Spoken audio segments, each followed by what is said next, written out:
In today's episode, we'll break down two important stories. First, we'll talk about the Iran war and India's fertilizer problem, and then we'll talk about the Apple India relationship growing deeper. Welcome back to the Daily Brief by Zerodha, where we cut through the noise to help you understand what's actually happening in the most important stories from business and markets. I'm your host, Akshara, and today is Thursday, 12th March.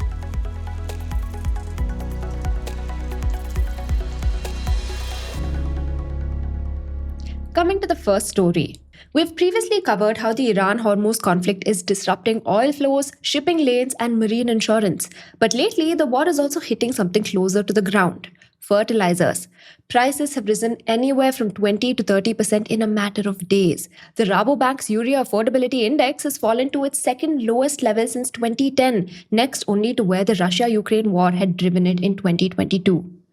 India is one of the world's largest consumers of fertilizers. A big chunk of what we need, either as finished product or as the gas and chemicals that go into making fertilizers domestically, makes its way through the Persian Gulf. The Strait of Hormuz to us isn't just an oil choke point, but a fertilizer one too. Now, there are many layers through which the shock travels to us, but to make sense of them, you have to start from what fertilizers actually are. So fertilizers are at their core about three primary nutrients: nitrogen, N, phosphorus, P, and potassium, K.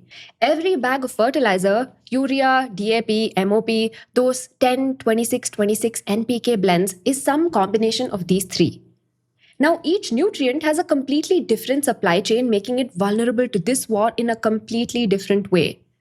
Let's start with nitrogen. So India produces about 87% of its urea domestically. On the surface, this should sound reassuring, but urea is made from ammonia and ammonia is made from natural gas. Not powered, mind you, made. Now ammonia has 3 hydrogen atoms for every 1 of nitrogen. One of the cheapest, most abundant sources of hydrogen, at least until we learned how to break apart water molecules for cheap, has been natural gas. And so about 70 to 80% of the cost of making urea is just natural gas, which serves as both feedstock and fuel. India's domestic gas supply covers only a portion of what its urea plants need. The rest is imported. So when LNG stops flowing through Hormuz, Indian urea plants don't just lose a cheap energy source, they lose their primary raw material. Phosphate fertilizers have a different problem. So India imports about 60% of its DAP or phosphate fertilizer, mostly from Saudi Arabia and the Middle East. Only many of the region's largest commercial ports sit within the Persian Gulf, where trade has tapered to a standstill. Meanwhile, the remainder, the DAP we produce locally, is vulnerable too. DAP too requires ammonia, which needs natural gas. And it also needs sulfuric acid, which is made from sulfur you get by refining oil and gas. Much of the global supply of both raw materials moves through the Strait of Hormuz. Potash is the least exposed to natural gas, but it's also something we import entirely. India has no commercially exploitable potash reserves, and while the war doesn't directly hurt these imports, it does affect freight costs, shipping insurance, and cargo timing. So keep these ideas in mind because they inform everything that follows. Now together, this creates multiple linked channels, each reinforcing the others, through which the war spills onto Indian farms. The raw material for making fertilizers could stay stuck in the Gulf. The EIA estimates about 20% of global LNG trade transits through the Strait of Hormuz, and roughly 83% of that is headed to Asian markets. If those cargoes are disrupted, gas importing countries like India face physical shortages. It's not just gas. For instance, a full closure of the strait could hit sulfur by 44%, and those can ripple the domestic fertilizer industry, as we'll see later. Meanwhile, the Gulf is also a fertilizer production hub. Countries directly exposed to the Hormuz disruption account for nearly half of global urea exports. If the conflict persists, the world's urea supplies could take a 30% hit. And it doesn't matter if we specifically bought fertilizer from the region. These are internationally traded commodities which see their prices shoot up as the supply dries up anywhere. That is, a disruption in the Strait of Hormuz at once raises the price of imported urea bags while it physically constrains India's ability to make urea at home. And then there's shipping. Even if production is open and fertilizer stocks are available at the factory, ships could stop bringing it home. The war has pushed marine insurers to pull war risk coverage or demand super high premiums, and many ships have decided to stop plying. As the Fertilizer Institute notes, cargo insurance cancellations immediately constrained fertilizer supply. So, to what extent? About a third of the world's fertilizers move through the 33-kilometer wide Strait of Hormuz. So, in other words, many nodes in a massive relay are breaking down together. Now, this is how things worked in better times. So, Qatar produced LNG at its Ras Laffan terminal. Petronet LNG, India's largest gas importer, would buy it under long term contracts and ship it to Indian regasification terminals. From there, GAIL, the state owned gas utility, would take this regasified LNG called RLNG and distribute it to industrial customers, including fertilizer plants. A single chain connected all of this. On March 3rd, 2026, the first link broke. Petronet told stock exchanges that its LNG vessels could no longer safely transit Hormuz to reach Ras Laffan. It invoked force majeure, a legal clause in most contracts that says, essentially, something extraordinary has happened entirely beyond our control, because of which it's impossible to fill our promises. Petronet served these notices on its major customers, GAIL, IOC, and BPCL. Suddenly, GAIL couldn't get LNG from Petronet. It still had other gas sources, like domestic production or other import contracts, but one of its biggest supply lines had simply been switched off. That hit fertilizer plants almost immediately. So GNFC, Gujarat Narmada Valley Fertilizers and Chemicals, disclosed that its allocation from GAIL was cut to 60% of its daily contracted quantity starting 6th March. The company explicitly said this would affect production. And GNFC wasn't alone. Reuters reported GAIL and IOC had already started reducing gas supplies to other industrial customers too. By 9th to 10th March, the government stepped in to formalize what was already happening on the ground. The Natural Gas Supply Regulation Order 2026, issued under the Essential Commodities Act, which gives the government emergency powers over essential goods, established a strict priority hierarchy for India's remaining gas pool. It essentially answered, when there isn't enough gas for everyone, who gets served first? The answer: households come first. Piped natural gas for cooking, CNG for transport, and LPG production get 100% of their allocation. They're fully protected. Fertilizer comes second, but at only 70% of the sector's average gas consumption over the previous 6 months. The order also bars gas from being diverted from one fertilizer unit to another, even within the same factory. Every plant is capped at its own 70%. And others are hurt too. General manufacturing gets 80%. Refineries and petrochemical plants get the least, 65%. So is India in a crisis? Not yet. The government has stocked up some gas. As of 6th March 2026, our total fertilizer reserves are up 36.5% year on year. So, how much is that? Using July 2024 kharif sales as a rough benchmark, with some back of the hand calculations, the current stockpile gives you roughly 1.8 months of urea cover, about 3.4 months of DAP, and around 3.3 months of NPK. But not yet is doing a lot of work in that sentence. The Fertilizer Association of India's Director General told PTI that immediate availability looks okay and current stock should cover the forthcoming kharif season.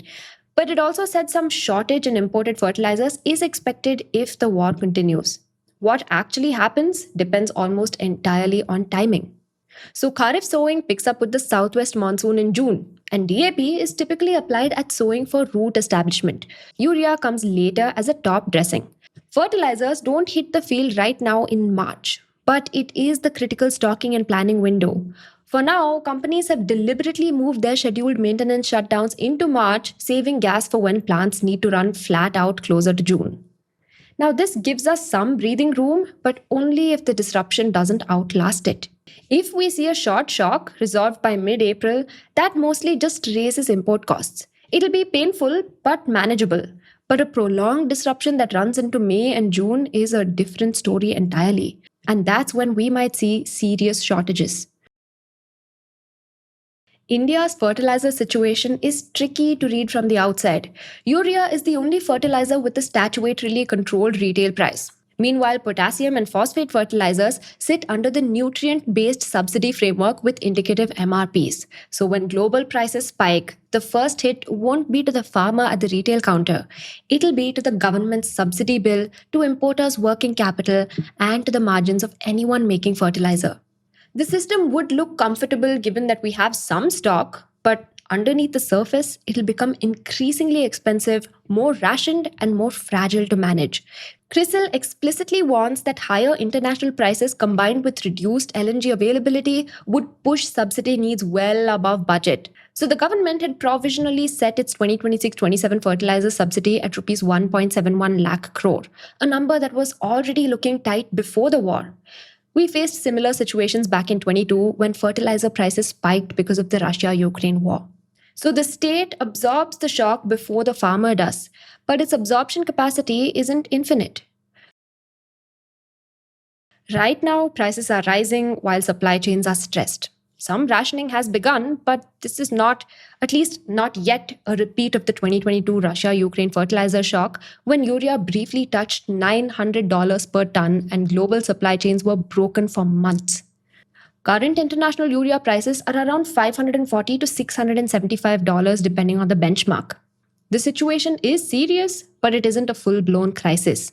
India's buffer stocks too are materially higher than in 2022, and the lean season provides a natural cushion that wouldn't exist if this had hit in June.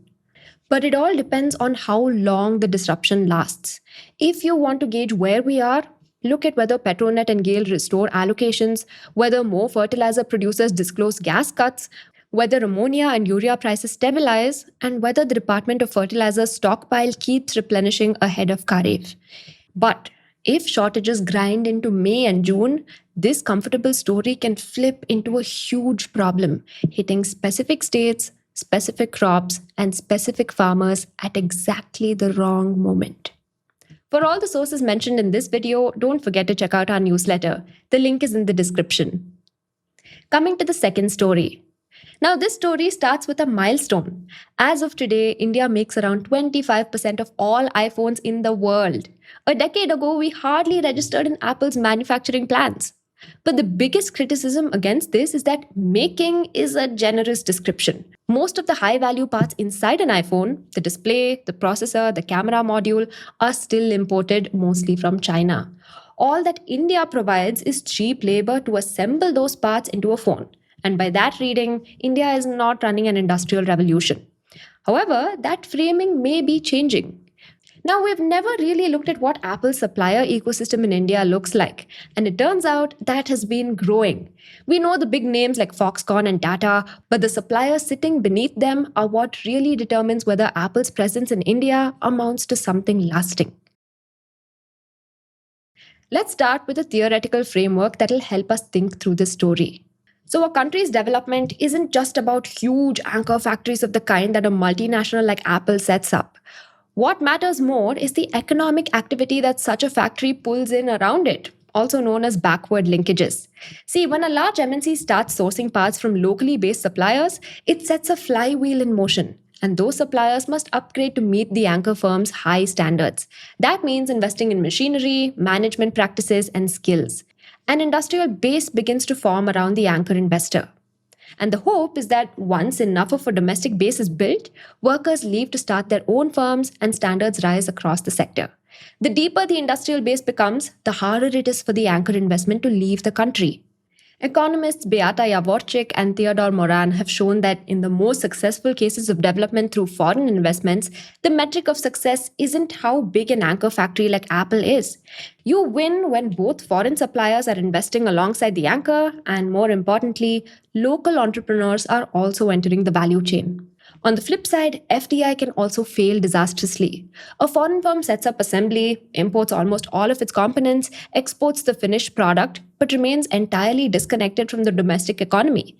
Jobs exist and export numbers look good, but there are no backward linkages, no technology transfer, and no upgrading of local firms. The investment sits in the country like an island. This is the lens through which we should evaluate Apple's India experiment. And Apple is known to have strict standards for suppliers. Are Apple's India operations building strong backward linkages, or are they stuck at mere assembly, hardly moving beyond it? See, a manufacturing ecosystem doesn't arrive all at once, but builds sequentially in stages. As a country progresses through each stage, the industrial base gets deeper and stronger, and the value captured by a country from every device produced is higher. For simplicity, we'll divide India's iPhone or overall phone ecosystem into 4 sequential stages. First, device assembly. Second, a sub-assembly layer of mechanical parts, cables, casings, and batteries. Third, an electronics layer of high-value parts like circuit boards and camera modules. Lastly, a clustering effect where all of these stages concentrate in the same geography and begin to compound. Now, India's progress through this journey will help us truly answer the question of how Apple's India experiment is working. So, the first stage involves large EMS firms like Foxconn and Tata Electronics. We've covered how they work multiple times in the past. They make the biggest anchor investments, employing long sets of assembly lines and machines to assemble the final iPhone. They kickstart the whole process. Foxconn's long standing relationship with Apple is well known. It's the most important iPhone maker, and Foxconn has committed billions across several southern states of India: a rupees 22,000 crore iPhone assembly plant in Karnataka, a rupees 4,600 crore AirPods facility in Telangana, and a plant in Tamil Nadu that has operated since 2017. But interestingly, Foxconn isn't just making phone related investments in India. It has also branched into battery energy storage and EV manufacturing units in Tamil Nadu. Now, India represents a huge opportunity for Foxconn. They've mentioned in their earnings calls how they see India as one of their most important markets. The sunk capital is already huge, and walking away from India can be genuinely costly. The more consequential development at stage one, though, is Tata Electronics.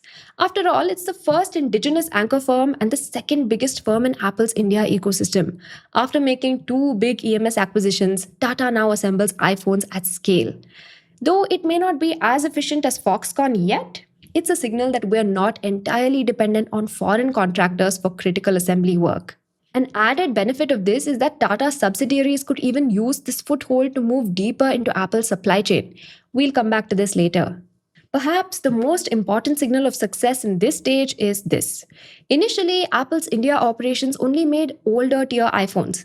It lagged the China launch of the newest model by months. But that gap has now shrunk to weeks, primarily because our anchor factories have picked up speed.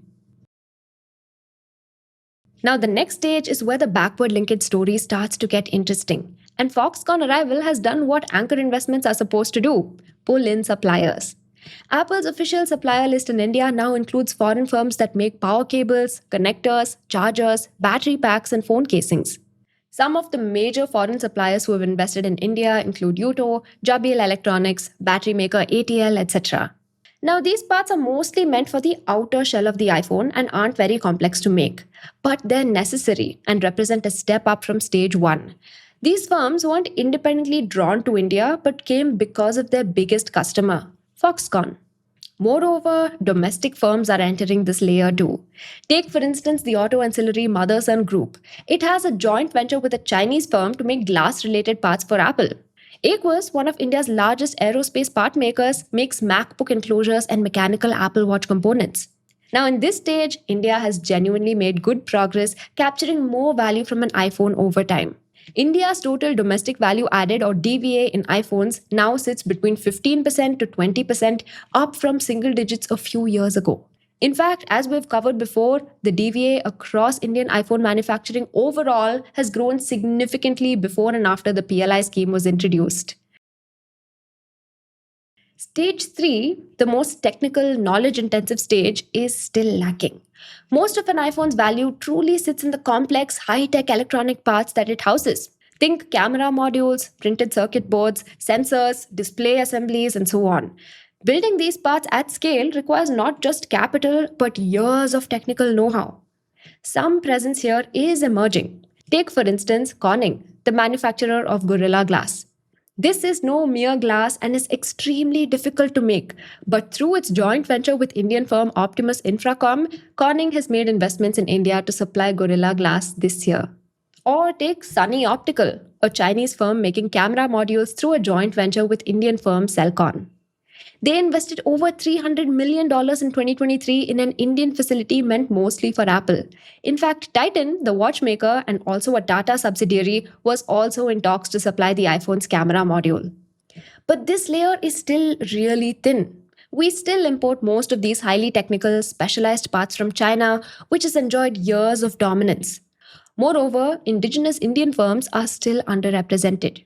Progress here won't come easily or cheaply. Now, if stage 3 is cleared, one can finally expect to build industrial clusters. So imagine a region where many different factories, their suppliers, and logistics providers just sit a few kilometers away from each other. Now imagine many such regions or townships. This kind of density creates an economic efficiency that's unbeatable. And here, a product can go from mere design to mass production in mere weeks, and product redesigns and repairs are even faster. The feedback loop in such clusters is infectious as it obviously cuts costs by a huge margin, but it also makes the whole ecosystem extremely resilient over time. China's dominance in not just electronics but many other industries, for instance, comes from having many such clusters. Now, in India, there are some initial signs of such clusters. Sri Perumbudur in Tamil Nadu, for instance, is the furthest along with Foxconn's infrastructure at its core and suppliers beginning to cluster around it. Sri City in Andhra Pradesh is developing. But nothing in India yet approaches the density and breadth of Chinese hubs. Building genuine clusters requires a lot of patient capital backed by infrastructure and consistent policy. India is early in this process and will take years, even decades, to get there. While there's plenty of road left, India seems to have made real progress. Anchor manufacturers are deepening their commitments, both foreign and domestic suppliers are entering the value chain, and India is slowly but surely capturing more share of an iPhone's value. And to a degree, India is making moves in the right direction. The Electronics Component Manufacturing Scheme, or ECMS for instance, targets the supplier layer more directly than the first PLI scheme did, and it got an increase in funding in this year's budget. But beyond large EMS players and a select few suppliers, the domestic side of the PLI story is a little more concerning. Suppliers to a huge anchor factory like Foxconn tend to be MSMEs that often struggle even in day to day operations. Yet, India makes things even harder for them. See, under the first mobile PLI scheme, every firm had to meet a sales and investment threshold. But 80% of all firms selected under the scheme failed to do so because they were small firms that couldn't be expected to meet those targets so quickly. So many of the early applicants to the ECMS scheme were MSMEs. Without adequate support, they'll not be able to meet Apple's strict standards for being a supplier. India may even risk being left with an impressive foreign assembly sector sitting on a weak domestic underbelly. A second problem is geopolitics. For one, China controls and weaponizes inputs India can't easily replace, like rare earths and precision manufacturing equipment. On the other hand, Donald Trump has also taken direct aim at Apple's India strategy, telling Tim Cook, "We are not interested in you building in India," and pressing for a US reshoring. Apple moves ahead regardless, but navigating both Washington and Beijing simultaneously will not be easy. So, are iPhones merely assembled in India? The evidence increasingly says no.